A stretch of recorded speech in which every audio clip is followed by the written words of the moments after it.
JellyJelly price prediction. On Friday, we were talking about dumps on across the board, and the only coin that actually pumped is Jelly. And why is that? People are worried about Gate.io having 50% of the supply or whatever, but that supply control isn't that bad most of the time. But right now, Sorcerer's definitely taking over, and because of that, I predict that in the next few days we'll have dumps plus VWAP on the daily chart. And obviously, by the way, this video is not finished.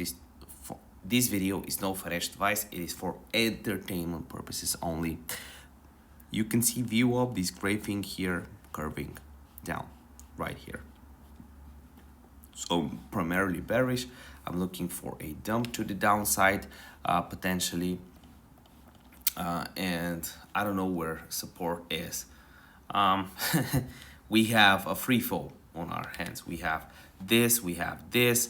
We have, let's see what the fixed volume profile range will say, where the volume is if we pull up from here to here. Yeah, this is definitely doable. Like 3950 is definitely doable in terms of a target. So that's basically how I'll be playing this out. Let me know your thoughts in the comment section down below. We're up to 174 grand on meme coins. If you want to learn how, use the links in the description down below to learn more. See you next video.